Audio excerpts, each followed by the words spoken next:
Good morning. We are out here on a local trail, and I'm here with John Knutson, who is trail coordinator for the Hodag Four-Wheelers ATV UTV Club. How are you this morning, John? It's fine, thank you. I'm so happy to be out here with you. And if you can notice, we're a little dirty, okay? We've been on the trails, but it's becoming that time of year when people are ready to get back out, and, you know, they want to hit the trails with their ATV, UTV. So, you know, first, we have to know what's about the Hodag Four-Wheelers Club. Tell us a little bit about that. The club itself started about 2002, and it was known then as the Oneida County ATV Association. We changed the name about 4 or 5 years ago because we're not an association of all the clubs. We're independent, so that's why the name changed.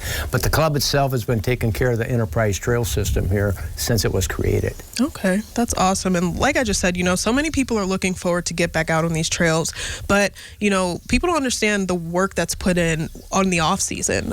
So just with, you know, winter being a little different than normal, how has maintenance and everything gone? Maintenance this year compared to past has almost been perfect. Wow. We had very little trees down on the trail this year, and on the signs held up really good, the posts held up really good.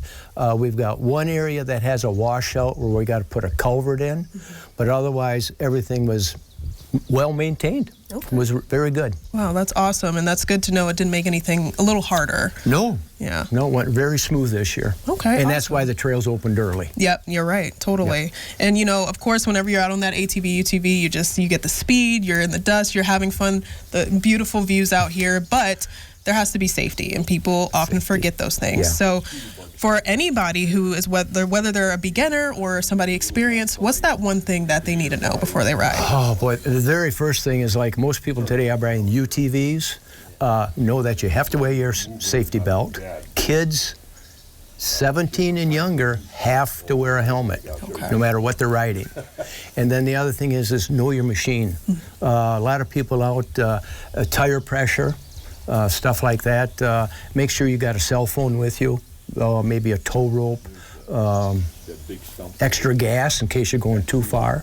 But just regular, and dress appropriately. Like I said, kids have to have helmets. Not a bad idea for the adults too. And then goggles, if you don't have a face shield to protect yourself.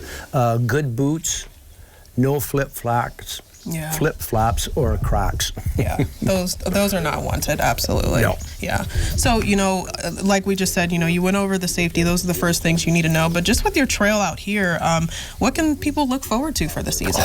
Well, like you saw this morning, bear tracks on the trail, fresh, so we just missed him. Deer, we have grouse. This time of year, too, it's going to be maybe another couple of weeks. The turtles will be out on the trail looking for a spot to lay eggs. Be aware, don't run them over. Snakes. But the other thing is just enjoy the wildlife. Trilliums are in bloom right now, which is fantastic. But look for the unusual, because there's a lot out here. Absolutely. Now, if anybody who's whether they're a beginner or not, if they have any questions about riding or even the trails, can they contact you guys? Contact the club through our Facebook page or our web page, and we'll give you general information. And if you know when you're going out, let us know, and sometimes somebody on the club will be out here and they can help you. All right, awesome. Well, thank you so much, John, for sharing that info, and make sure you get out on the trail ride. I think we have some more dust to get. 10-4.